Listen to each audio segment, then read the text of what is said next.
Magandang araw mga kaibigan. Pag-usapan natin itong pinaka-latest post ni Secretary Juan Ponce Enrile. 1 hour ago na post niya ito tungkol ito sa posibleng pagbalik ni PRRD sa ating bansa. Sabi niya, many are anxiously and impatiently desiring and awaiting the early return of FPRRD to the country. I hope so too, but I am skeptical about it. So tayo po, may dagdag pa, kaya lang gusto ko na lang mag-react. Medyo mahaba itong post niya. Maraming nagmamahal kay PRRD, nag-prayer rally, para makabalik na siya. Maraming nagmamahal. Yung birthday niya nung March 28, first time in history. It's a global celebration. Si PRRD lang nakagawa niyan. So yun, umaasa tayo. So, sabi ni Secretary Enrile, I hope so too. Ako rin. Umaasa rin, something like that. Naniniwala ba kayo? Na gusto rin ni Secretary Enrile ang presidential legal advisor ng presidente? Naniniwala ba kayo? Gusto rin niya makabalik? Comment nyo ko, no? But I am skeptical about it. Sinerch ko ang meaning ng skeptical, alanganin, nagdududa, or hindi maniwala. So, ano ito? Atik-atik? Okay, bakit duda o hindi naniniwala si Secretary Enrile na makakabalik pa si PRRD sa bansa? The reason for my skepticism is that a book I am reading now, which was copyrighted in 2024 in the United States, says in one of its more than 500 pages. Ito, kinot ni Secretary Enrile nakasulat sa libro. Ito na, of course, most assaults on democracy are more subtle. The careers of strongmen like Vladimir Putin, Viktor Orban, Recep Tayyip Erdogan, Rodrigo Duterte, Jair Bolsonaro, and Benjamin Netanyahu demonstrate how a leader who uses democracy to rise to power can then use his power to undermine democracy. As Erdogan once put it, democracy is like a train. You ride it until you arrive at your destination, then you step off. So, anong ibig niyang sabihin nito? My understanding, para bang ginamit lang ni Presidente Duterte ang demokrasya para lang daw makaano siya ng kapangyarihan. Which to me, hindi ganon. To me, ang the best president we ever had is Tatay Digong. So anyway, kanya-kanyang pananaw.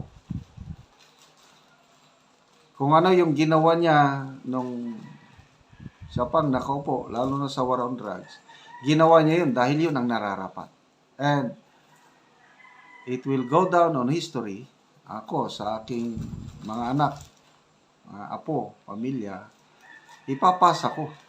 Ituturo ko sa kanila na ang pinaka-the best na presidente sa Pilipinas ay walang iba kundi si Tatay Digong.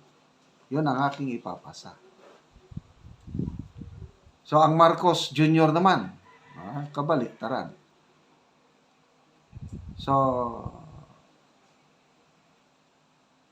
I think, ito na, dagdag ni Secretary Enrile, I think FPRRD must have already been an ICC targeted suspect long before he became a president of the country. Ano ba yan? ang ICC nagsalita na tinanggap lang nila si PRRD dahil isinorender ng Philippine government. Nangyari ito dahil kagustuhan ng Marcos Jr. government. Anong targeted long before? Anyway, opinion niya ito, kailang nasa atin kung maniwala tayo, hindi.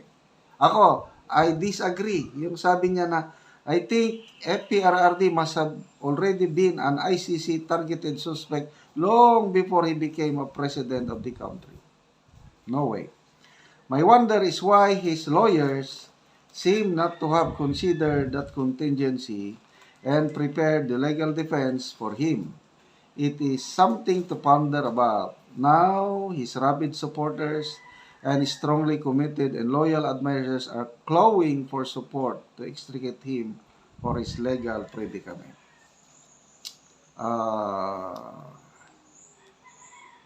I don't know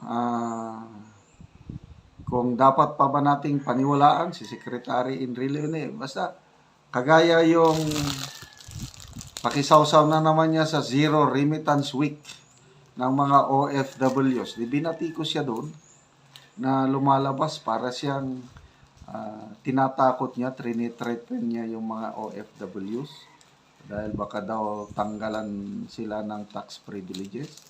O nang binatikos, binawi niya o kaya nagpaliwanag na hindi ko kayo tinatakot, something like that. So ito na naman, I don't know anong magiging reaksyon ng mga ito na hindi siya, alanganin siya na hindi na makabalik si Huwag kayong maniwala. Ako, positive ako, makakabalik ang ating Pangulo. Yes, let's think positive. At isinorender na ng Pangulong Duterte ang kanyang kalagayan sa Diyos.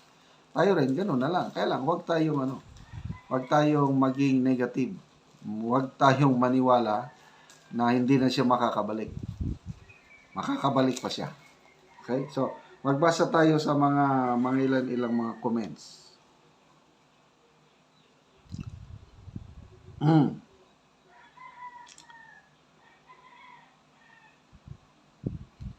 Roxanne Agustin, no matter what BBM supporters say, that doesn't change the fact that BBM and the core group bend the law for their own gain. O yun. Pinano nila. Miles Villanueva, that's your opinion, Katrina. Opinion lang ito. So, nasa atin na kung ano. Tessa Riones, sos, as if you are blind and deaf nung nangyari ang kidnapping. Hads Leonosiano Tan, panghilom na lang, sir. Ahay. Anyway, ito, mayroong hindi naniniwala. Sos, Base Lirasan. So, I work with geriatrics na mga Pinoy, Briton and Scottish at walang 100 years old or near that age na nakikipag-FB pa at ganyan pa mag-isip. Tigilan mo kami, Katrina. Don't throw your tantrums using your father's FB. So, ito, duda siya na ang anak na ni Enrile ang nagte-text or nagpo-post. Anyway, basta hindi ako naniniwala. Makakabalik si PRRD. Magdasal lang po tayo. Kaya mga kaibigan, salamat sa inyong pakikinig sa ating mga videos, panunood. Nakakatulong kayo ng malaki sa tribong Talandig ng Bukidnon. Ang income natin is tinutulong sa tribo, namimigay tayo ng yero at pako para ma-repair ang sira-sira nilang bahay. Panoorin nyo ang video na ito. Karon muna ni ang balay din sa Tikalaan nga gipambutangan ng gid taon og ligid. Karon mag-atop na sila. Tangtangon na ni ang ilang atop.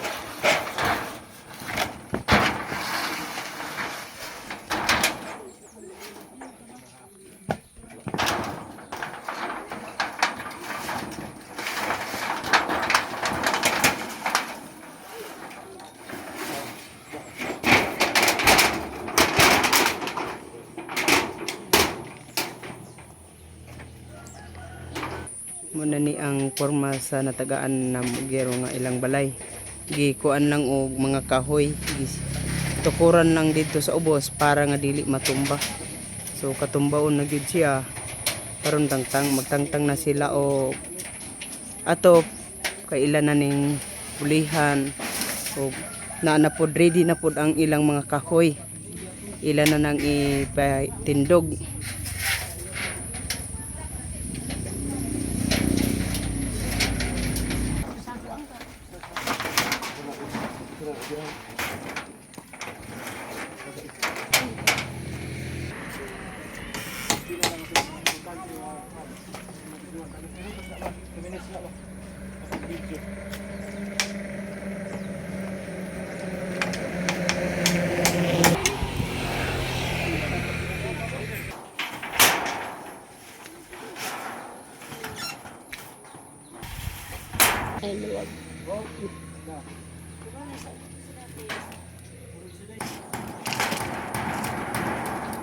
Sige, upro ka rin sa